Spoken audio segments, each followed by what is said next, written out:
दोस्तों आज हम आपको इस वीडियो में बताएंगे कि मोर झांझनगर में संदेश कैसे लेकर गया और कारसदेव अपने भाई सूरपाल को पुनर्जीवित कैसे करते हैं।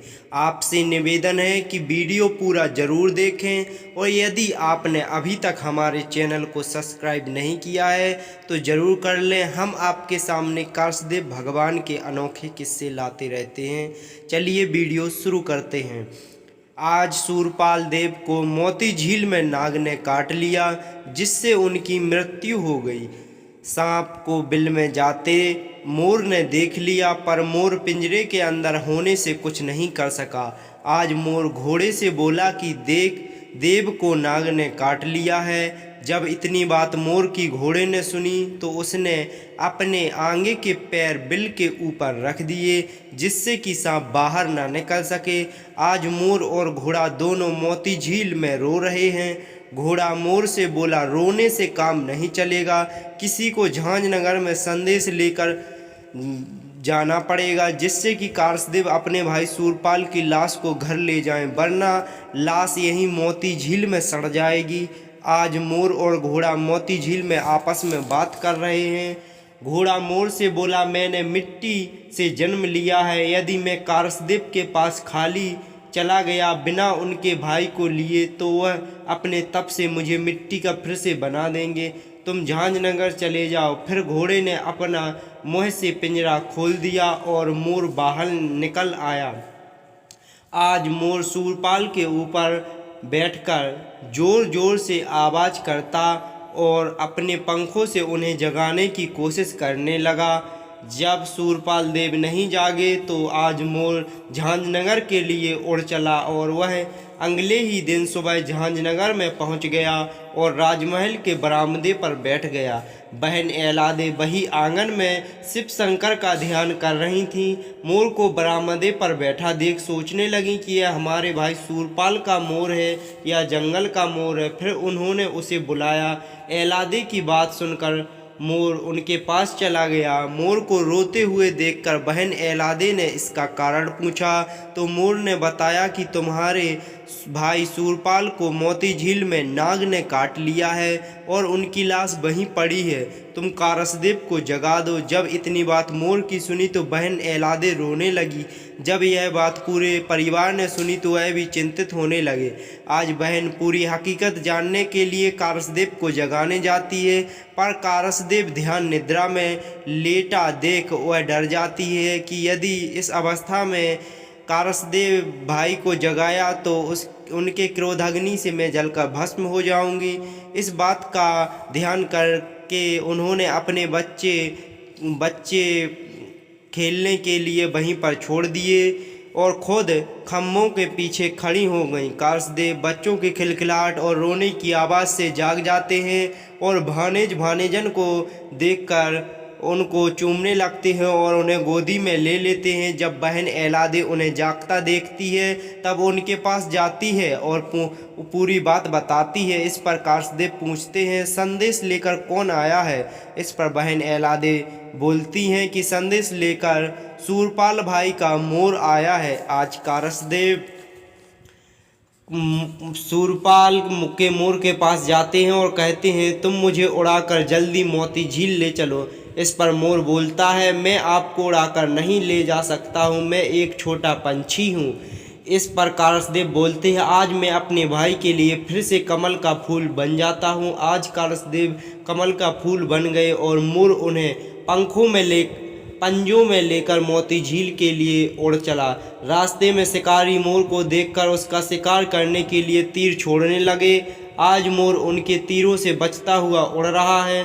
जब यह कारसदेव ने देखा तो मोर से कहा तुम मुझे नीचे उतार दो। मोर आज अपने पंजों से कमल का फूल जमीन पर उतार देता है। कारसदेव कमल के फूल से फिर से मनुष्य योनि में आ जाते हैं। फिर कारसदेव शिकारियों के पास जाते हैं। कारसदेव भगवान को देखकर सभी शिकारी डर जाते हैं और अपने तीर कमान फेंककर उनके चरणों में गिर जाते हैं। कारसदेव उनसे पूछते हैं कि आप लोग कौन हो। तब वह अपने आप को दूध वाला बताने लगते हैं। इस पर कारसदेव उनसे पीने के लिए दूध मांगते हैं। आज शिकारी कारसदेव को दूध की जगह विष का प्याला दे देते हैं। इस पर कारसदेव उसे दूध की तरह ही पी लेते हैं और उन्हें कुछ नहीं होता।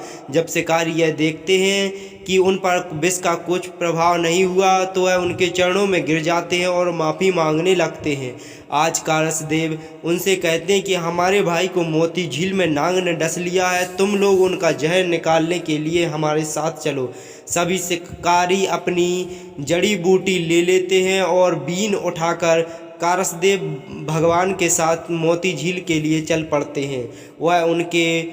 वहाँ पहुँचते हैं जहाँ पर सूरपाल देव मृत अवस्था में सांप के काटने से लेटे हुए हैं। आज शिकारी अपने पास जो जड़ी बूटियाँ थीं वह उनके काटे हुए स्थान पर लगाते हैं जहाँ पर सांप ने काटा था, पर उसका कोई प्रभाव नहीं हुआ। तब शिकारियों ने अपनी बीन निकाली और सांप को बुलाने का प्रयत्न करने लगे। जब सांप नहीं आया पर जंगल के सभी सांप आ गए। तब वह कारसदेव के चरणों में गिरे और बोले, हे भगवान, शाम का समय होने वाला है और हमें घर जाने दो। और इस पर कारसदेव ने उन्हें घर जाने दिया और कारसदेव भगवान आज मोती झील से सभी शिकारियों को चले जाने की आज्ञा देते हैं। और आज कारसदेव भगवान अपना रूप बदलते हैं और अपने रूप को एक बहुत ही छोटा बना लेते हैं और सांप के बिल के अंदर चले जाते हैं। आज जब वह सांप के बिल के अंदर जाते हैं, इस पर नाग जिसने सूरपाल देव को काटा था वह सो रहा था और नागिन जाग रही थी। इस पर कारसदेव नागिन से बोले, आप अपने पति को जगा दीजिए। इस पर नागिन बोलती है, अभी तुम जैसे एक राजकुमार को बाहर हमारे पति डस कर आए हो और तुम यहाँ मरने चले आए हो। यदि तुम जिंदा रहना चाहते हो तो अभी यहाँ से चले जाओ, यदि हमारे भाग गए तो वह तुम्हें जिंदा नहीं छोड़ेंगे। इस पर कारसदेव क्रोधित होकर बोले, तुम अपने पति को जगाओ। इस पर नागिन बोली, यदि हम अपने पति को जगाएंगे तो हमारा पतिव्रत धर्म घट जाएगा। इस पर कारसदेव क्रोधित होकर सांप की पूंछ पर लात मारते हैं। लात लगते ही नाग जाग जाता है और वह कारसदेव को देखकर उन पर फुफकारने लगता है। वह कारसदेव भगवान को डसने की कोशिश करने लगता है, पर कारसदेव भगवान उसका मुंह पकड़ लेते हैं और उसको मरोड़ने की कोशिश करने लगते हैं। जब यह नागिन देखती है तो वह अपने पति की जान को बचाने के लिए कारसदेव के चरणों में गिड़गिड़ाने लगती है और बोलती है, मेरे पति को छोड़ दीजिए, हमारा पति आपके भाई का जहर निकाल देंगे। इस पर कारसदेव नाग को छोड़ देते हैं। कारसदेव नाग को छोड़कर उससे बोलते हैं कि तुम हमारे भाई का जहर निकालो वरना हम तुम्हें अभी मार देंगे। इस पर नाग उनके चरणों में गिरकर अपनी जान की भीख मांगता है और कारसदेव के साथ बिल से बाहर निकल आता है। जब वह बाहर आता है तो वह सूरपाल देव को जहाँ काटा था वहाँ से उनका विष निकालने लगता है। जब वह विष निकाल लेता है तब वह कारसदेव से बोलता है कि मैं इस विष को अपने मुंह से कहाँ पर फेंक दूँ। इस पर कारसदेव बोले कि तुम इसे धरती पर फेंक दो। इस पर वह बोला कि देव, यदि यह विष धरती पर गिर गया तो जहाँ तक यह विष गिरेगा वहाँ तक की धरती बंजर हो जाएगी और जो भी उस पर पेड़ उगेंगे वह जहरीले होंगे, जिससे पशु और मनुष्यों को मरने का खतरा रहेगा। इस प्रकार देव उसके जहर को एक प्याले में भर लेते हैं और नाग अपने बिल में चला जाता है। आज सूरपाल देव के चरणों का जहर खींचते ही वह आंखें खोलते हैं और अपने पास कारसदेव भाई को देखकर वह खुश होकर दोनों भाई आज गले लगते हैं। तो दोनों भाई गले लग गए हैं। आज दोनों भाई मोती झील में ऐसे मिल रहे हैं जैसे चित्रकूट में भरत और राम मिले थे। दोस्तों, इस प्रकार से भगवान कारसदेव ने सूरपाल देव को नाग के जहर से मुक्ति दिलाई और उन्हें पुनर्जीवित किया। दोस्तों यदि वीडियो पसंद आई हो तो चैनल को लाइक सब्सक्राइब और वीडियो को शेयर कर जरूर कर दें।